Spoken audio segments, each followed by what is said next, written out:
So we all know the Kennedy Center, the John F. Kennedy Memorial Center for the Performing Arts, should be the greatest cultural institution in the United States of America and possibly the world. And the president wants to do that, right? But it's not there now. It's had decades of financial neglect. And the reason that happened is because Congress is good at a lot of things, but what they're not good at is putting out a little bit of money every year to renovate and restore a building. They're just not good at that. 10 million, 20 million necessary to fix this or fix that. They're just not good at that. And so what happened is decade after decade, what happened was this building was neglected. And so if we walk into it now, it feels like we're going back in time, right? It's just not beautiful. It's just not extraordinary. And the president set out to solve that. So in the One Big Beautiful Bill, the president was able to put $257 million in the One Big Beautiful Bill because he would restore it. He would restore the building to its glory and its greatness and make it the greatest cultural institution in the United States of America. Right? That's what he set out to do. And he's doing it for the American people. Because if it takes years to renovate this building, and it will take 2 years to renovate it, he's not doing it for himself. Maybe he'll be here and be the president for the grand opening. But other than that, this is for America. This is to create the greatest institution in America. The building is dangerous. People say, oh, don't overstate that it's dangerous. Look, there are chunks of concrete falling off the ceiling in the garage. When it fell off last time at 4 o'clock in the morning, okay, you clean it up in the morning. But if it fell on somebody, that would be an unmitigated disaster. And if it falls on cars when you're in there, that will close the institution and create a horrible event. So this building needs to be renovated and restored. Now, the board did the right thing. What they did is they hired experts. They hired JLL and the Delta Group, two experts, to spend time and effort to analyze these buildings. And what they came back with is there's $257 million would be enough money to completely renovate and restore the building if President Trump was the construction manager. If he agreed to do it, we could get this done. But if he didn't agree to do it, what would we do? The board would have to hire a construction manager, spend them tens of millions of dollars, and the building would, of course, run over time and over budget. Okay, so the president, if he's willing to do it, it can get done in these 2 years for the $257 million. But if they didn't do that, right, and we did it if the Kennedy Center sort of did it in a piecemeal basis, they also did an analysis that's saying, let's say we keep the big building open. Now, let's understand something for a minute. The building there's a main building, and there's the new expansion, which was called the Reach. But the Reach is new. So the Reach is great. The Reach is not closing. There's no discussion about the Reach closing. The Reach is going to stay open so the Kennedy Center can keep providing, all of its performances and all of its, agenda. But it will do it in the Reach building, right? And the center will move the memorial into the Reach building so that it will always stay a memorial during this period of time when the main building is being restored. These experts analyzed that if they tried to restore this building piecemeal, this section first, then this section second, and this section third, it would take 4 or 5 years, cost $400 or $500 million, which the board does not have, right? And then why would the president agree to work on a restoration where he's going to be the president for the next 2.5 years, and then he's leaving? So what's he going to do? Do half of it? I mean, it's ridiculous. So he wouldn't be involved.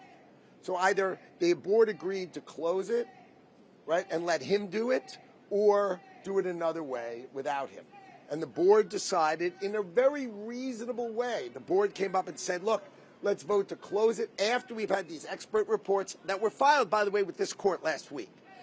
Multi-100-page reports analyzing every detail of the center, saying basically it will cost $400 or $500 million if you do it over time, or it'll cost $257 million if President Trump is the construction manager.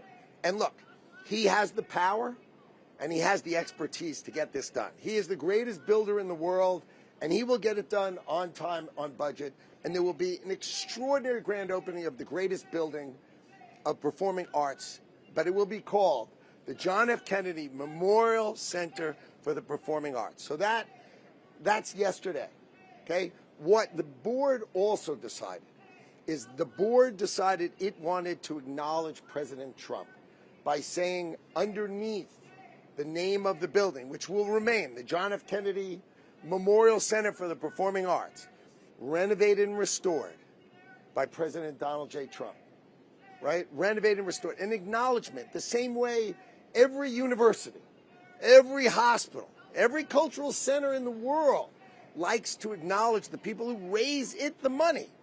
Because President Trump has also said, I will work to endow this institution. And this institution, the other day he was chatting with me about it, he said, I don't know, maybe we'll raise $500 million. Can you imagine sitting with someone who says, oh, let's go raise $500 million? Who on the board could raise $500 million? You know what the answer is? Nobody. Who in the world could possibly raise $500 million for this institution? I think the answer is we all know it's one person. If President Trump goes out to say, I'm going to endow this building and I want to raise $500 million, he's going to get it done. So the president has said, I'm interested in saving this institution. The fact that he's interested in it is great. The board made the decision. The board made the decision hiring experts to close the institution. The board voted to close the main building, leave the Reach open, as we said, and let President Trump renovate and restore it. And they want to acknowledge him the way all these institutions do. Why? Because they want him to wear the risk of renovating and restoring the building, and they want him to wear the risk of, you said you're going to go endow it? Okay, go endow it. I mean, this is the board classically capturing the greatest fundraiser and greatest builder ever by putting his name on it and saying, okay, you wanted your name, here it is, now go do it. And that's the board's decision. So the board overwhelmingly voted for this. This is a board decision. What I can't figure out is why we're in this courtroom. The issues for the court have already been resolved. This is just an acknowledgement of renovated and restored, right? We should have been able to work this out. I called on the last board meeting. I was on the video. I asked Representative Beatty, can we sit down and just talk about this? Because I thought we should be able to just say, look, if we switch the name to just renovated and restored by President Donald J. Trump, right, can we just get on the same side, right? We all want this building to be the greatest in the world. We all want it to be renovated. We all want it to be endowed. There's no argument amongst everybody. And everybody agreed that's true. And the board said, well, how about we just acknowledge his name? It's not a memorial. It's not a plaque to a memorial. There's nothing about memorial. The name is going to be the John F. Kennedy Memorial Center for the Performing Arts. That's not the topic. Today's topic is, why wouldn't we just say renovated and restored by President Donald J. Trump? That's what the board said. I'd expected to just sit down with Representative Beatty and just chat with her about it, have this exact conversation, and say, come on, aren't we all on the same page now? Let's put this behind us, right? And let's just make this building great. We're all on the same page. Let's just go do it. We need it endowed. We need it renovated. They've hired the experts who nobody, they were independent experts who wrote hundreds and hundreds of pages and have pictures and analysis of what these things cost. Come on, let's just be on the same page and get this done. And she said at the board meeting, okay, we'll sit down and get it done, right? Representative Larson said he'd sit down with me. He did, right? We had a really first-class conversation, grown up about these topics, which you would say, well, this doesn't sound very controversial, right? What about this is controversial? And I expected to meet Representative Beatty. Instead, the next day I got a letter, not a letter, I got a call from her lawyers who said, we only want to work with lawyers. We're not going to talk to each other. So I texted her and said, come on, let's just sit down and talk. We can do it with your lawyers, without your lawyers. Come on, we can just work this out. And she came back, I'm more comfortable if you just do it with lawyers. And there's no such thing as just doing it with lawyers, or you end up in the courtroom where the lawyers get paid. Okay, right? This is sort of obvious. So here we are. We're going to go sit in front of a judge who's going to say, is it okay for the board, which this is a proper board decision, to make the determination that they put an acknowledgement that says renovated and restored by President Donald J. Trump, which seems perfectly reasonable to every hospital, every cultural institution in America, and help Donald J. Trump make this the greatest building in the world, because only he has the power and the expertise to renovate this building in a spectacular fashion during the next 2-year period, and then have a grand opening and really make this building rock. All right, so that's the objective. We all agree it needs to be done, right? I don't understand why we're here, so I figured I'd come and explain my baffled thing of really this is what we're using the courtroom for, to say it, but that's where we are, and I'm happy to answer questions. Go ahead. Sure.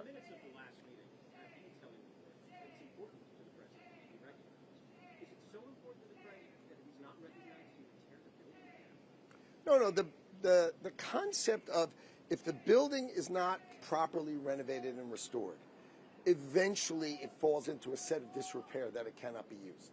And since Congress isn't good at doing it, right? If this, let's say they started doing it and just ran out of money. The president says, you know what? I'm not working with it. It's just, I should just step away. You know what? I should just step away.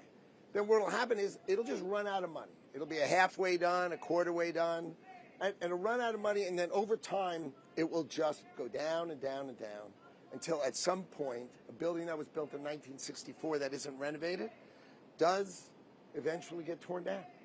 It does. So he's basically saying, if it's going to be unsafe, what are we going to do about it? He put $257 million in the bill. So we're in good shape. If they just agree to close it and let him renovate it, we're in good shape. If they don't agree to let him close and renovate it because the court steps in, what do you want the guy to do? He's only the president for 2.5 years. He's going to step away, as correctly you would think he would, because he's not going to be here. He's not going to do a third of the renovation. And eventually this building is going to fall into horrible disrepair and be very dangerous. And that's what's going to happen. Ultimately, it needs to be renovated, and we all know it. Yeah.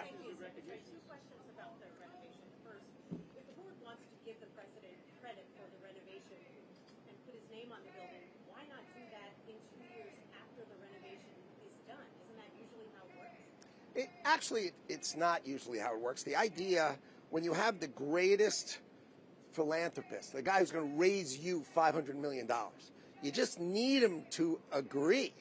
And whatever the terms are, since you know he is the most credible person in the world, when he says, I'm going to raise the money, you know he's going to raise the money, you need to induce him, entice him, get him to agree to wear it and do it. And the board has made that decision. It's a prudent decision for the board. I listened to the board discuss it. It is very, very prudent. If they said, well, maybe I'll do it later, right? Well, maybe he'll raise the money later. That's not the way it works. You make an agreement. If you could shake hands with President Donald J. Trump to raise you $500 million, and your inducement to him, the board's inducing him, saying, I'll acknowledge you if you raise me the money, commit to raise me the money, and I'll acknowledge you. If he commits to raise the money, I'd acknowledge him. I'd do it in a minute. How much do letters cost? Right? And if he didn't do it, you could always take the letters down. He's going to do it. He's the President of the United States. He delivers every time he says it. It's just the right thing to do. It's smart for the board to do it. Yes. Wait, sorry, can I follow up on that? Does the administration have the authority to tear down the Kennedy Center if that's what it decides needs to be done? I have no idea. That is not, these are board decisions, right? How the building does from a safety standard will be up to the building. Right now, we expect, the board has voted overwhelmingly to keep the Reach open and close the main building and let Donald Trump restore it. So that has been done by this board. So unless this judge blocks it and sort of creates a harrowing decision for the Kennedy Center, right? That's what's going to happen. This building is going to close, and President Trump's going to renovate it. And if you want him to renovate it and you want him to endow it, and the endowment is the key, because the Congress can't give money for its operating losses. And this building has lost $100 million a year. This business has lost $100 million. No one thinks the Kennedy Center is like a profit-making enterprise, right? You have the unbelievable asset of the National Symphony Orchestra, right? The NSO is amazing, but it loses money every year, okay? Because you can't have like the world's great, right, symphony orchestra and expect it that it's making money. So who's going to put up that money? Congress does not write operating checks. So President Trump has said, I will endow this center. So it is extraordinary forever. And we made a deal, by the way, to keep, if we close the main building, to help the NSO travel this country and have the world see how amazing this orchestra is. So we made a deal with them. They were in my office when we made the deal, and the leadership started crying because they didn't know how much the president loves them and respects them. And when we told them how much he loves and respects them, they were so happy because he said, we're going to endow this institution and you're never going anywhere. And that matters. Yes. Secretary Gary, going back from NBC News here. Question for you. What exactly is your role as it relates to the Kennedy Center? Looking through the minutes of the last Kennedy Center board meeting, it felt like you were sort of running the meeting. So two things. So the Commerce Department has in it the International Trade Administration. And under the International Trade Administration is the National Travel and Tourism Office. So tourism is under commerce. And you guys saw us in FIFA. I mean, we had massive commitment for tourism for FIFA, and it was rocking, right? We brought the world here. The world loved it. We made sure that visas and travel and all these things sort of went flawlessly. You never heard anything because you saw the greatest set of tourism ever. So I care about tourism. The Kennedy Center needs to be the greatest performing arts center in the world because I need the center of tourism for performing arts to be right here. I need this to be the center, the heartbeat. And so I care about the Kennedy Center for Tourism. And so I care, number one. And number two, as you all know, the president asks me to help him out all the time on all sorts of things. And so when he said, will you help me out on this, right? The answer was I sat with him and said, what can we accomplish? I sat with the board to say, what can we accomplish? I tried to sit with all the people who were against it and try to sort it out so we can go positively to, number one, we want the Kennedy Center to be the greatest performing arts center in the country, and we want it to be glorious and gorgeous and amazing, right? Number two, the name should be the John F. Kennedy Memorial Center for the Performing Arts. And number three, we should acknowledge President Trump if he's going to be the reason that this institution gets $750 million. Acknowledging him sounds like a good idea. The board has agreed, right? And I just wanted to do just like I'm doing now, have a reasonable discussion, a reasonable explanation. Doesn't sound like you're not going to walk out of here and say, wow, that was really controversial. Imagine what the secretary said. He basically said things that were basically right down the middle. Let's renovate the heck out of this building. Let's make it glorious and make President Trump, if he's willing to run this as the construction manager, thank the Lord.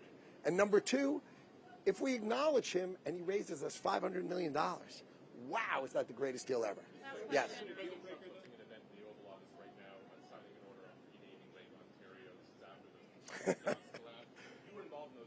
Yes.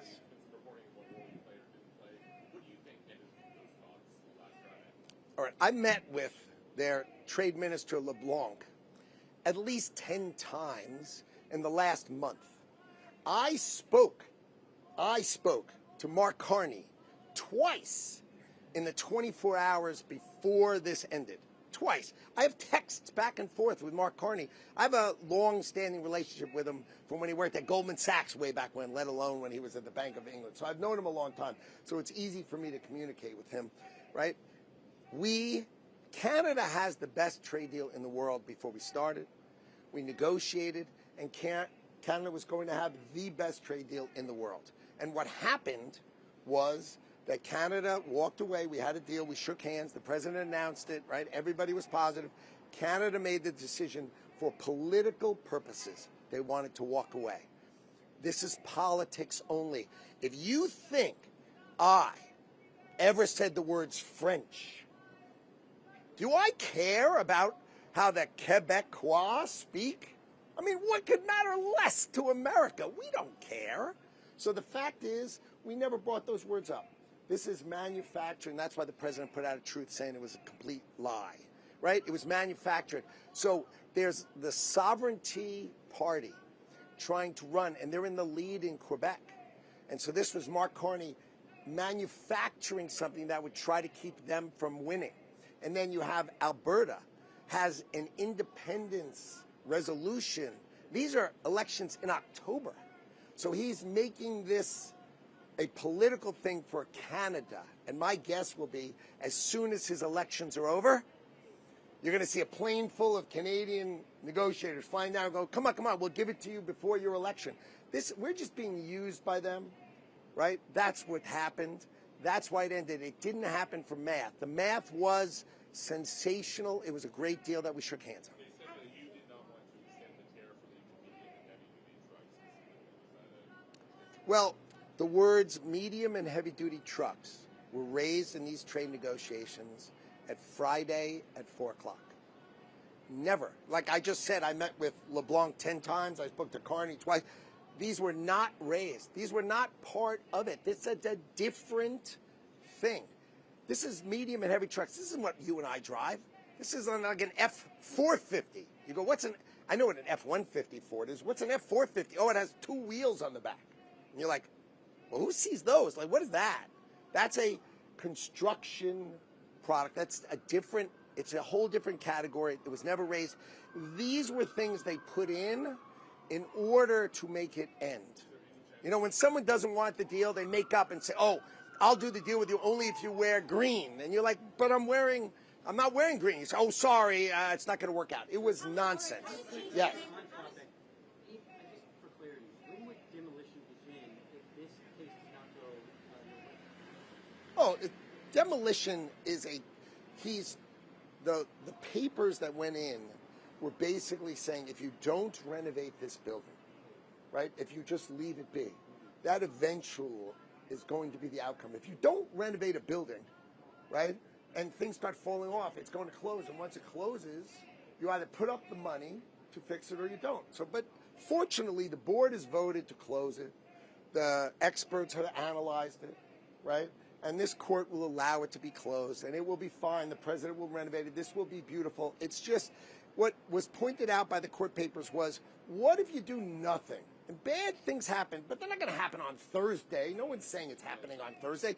It's just an eventuality, but that's not going to happen. Oh, I don't know. If the decisions by this court overrule the board, then the president will decide if he can't do business with the board, how he wants to have his time. So let's just go through something for a second. The president works all day, every day.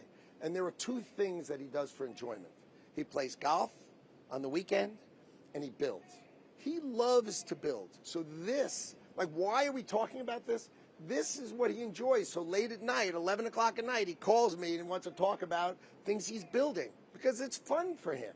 This is his enjoyment. And you've seen he's the most transparent person. He talks all day about the things he's doing, right? And the only thing he does during the week that is not work, because everybody works. Like if you sat with him, would you have a nice chat with him? No, you'd ask him about Iran. Then you'd ask him about this. Then you'd ask him about that. Everybody does that. And the one thing he likes to do during the week is construction. So I am helping him so he can enjoy constructing the Kennedy Center. All right. Sorry, guys. We got to go inside. Thanks, everybody.